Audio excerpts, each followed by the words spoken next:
Selamat pagi saudaraku yang diberkati oleh Tuhan Yesus Kristus. Pagi ini sama-sama kita akan merenungkan kebenaran firman Tuhan. Dan biarlah firman Tuhan yang kita renungkan bersama di pagi ini, itu yang memerdekakan setiap kita dan menjadi rema yang kuat bagi perjalanan kita dari hari ke hari. Pagi ini saya beri tema dengan tema berjaga-jagalah dalam iman dan berdirilah teguh. Firman Tuhan dalam 1 Korintus 16 ayatnya yang ke-13. Di situ firman Tuhan berkata, berjaga-jagalah, berdirilah teguh dalam iman, bersikap beranilah dan tetaplah kuat. Bapak Ibu saudara-saudaraku yang diberkati oleh Tuhan, ayat firman Tuhan ini mengandung pesan untuk kita semua orang percaya, untuk kita selalu waspada dan berpegang teguh pada iman, bahkan ketika kita menghadapi tantangan, ketika kita menghadapi godaan. Berjaga-jaga di sini yang berarti kita selalu waspada dan tidak lengah terhadap bahaya yang mengancam. Berdiri teguh dalam iman, itu berarti kita berpegang teguh pada ajaran firman, ajaran Alkitab, dan tidak menyerah ketika kita menghadapi tantangan, ketika godaan di depan mata kita. Dan yang berikutnya, kita bersikap sebagai orang-orang yang kuat di dalam roh. Dan kita mengakui kelemahan diri kita sendiri ketika kita menghadap tatap hadiratnya Tuhan. Kita harus berjaga-jaga terhadap godaan-godaan duniawi yang mulai menguasai kita. Kita harus mendeteksi adanya tanda-tanda sikap yang mengendalikan diri sendiri atau kekerasan hati kita yang menjauhkan iman kita daripada Allah. Rasul Paulus menasihatkan setiap kita, mari kita berjaga-jaga. Kita harus berdiri teguh dalam iman kita. Apapun yang terjadi di depan kita, kita harus tetap kuat. Kita harus tetap teguh di dalam iman kita kepada Tuhan. Dunia yang sudah dipenuhi dengan segala keinginannya membuat setiap orang percaya harus terus berpegang teguh pada Tuhan, kepada kebenaran firman.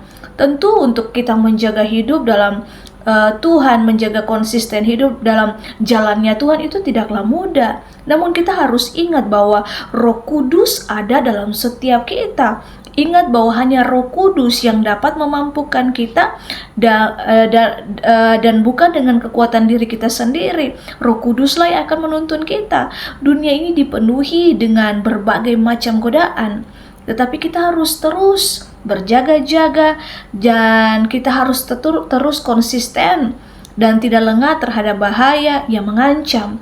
Untuk itu saya percaya Bapak Ibu semua, ketika kita sungguh-sungguh mau hidup dalam perkenanan Tuhan, kita akan berjaga-jaga dalam setiap perjalanan kehidupan kita dengan dunia yang semakin hari semakin jahat ini.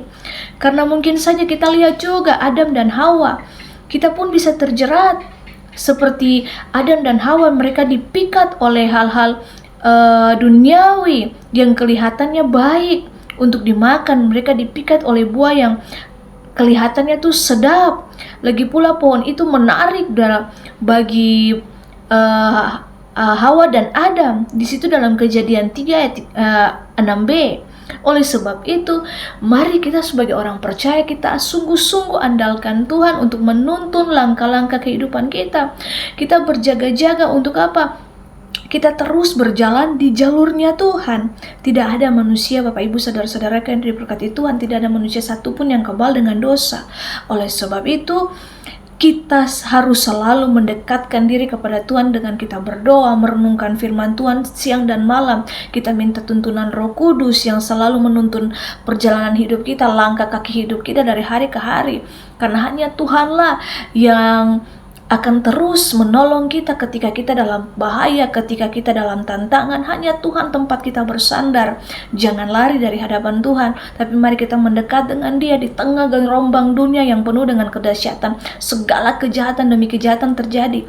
Kita punya Yesus yang selalu menuntun kita dengan tuntunan Roh-Nya yang kudus. Biarlah firman Tuhan di pagi ini menuntun setiap kita, membuka mata rohani kita untuk kita harus terus dan setiap waktu harus berjaga-jaga. Karena lawan kita bukanlah lawan darah dan daging, lawan kita bukanlah manusia, tapi penghulu-penghulu darah, roh-roh kegelapan. Jadi itu, marilah kita berpegang teguh pada firman Tuhan dan tetap ingat bahwa Tuhan tidak akan pernah meninggalkan setiap kita yang berseru dan mengandalkan Dia. Biar Tuhan Yesus memberkati setiap kita, kasih karunia yang memampukan kita untuk melakukan apa yang menjadi kehendak-Nya. Tuhan berkati. Immanuel.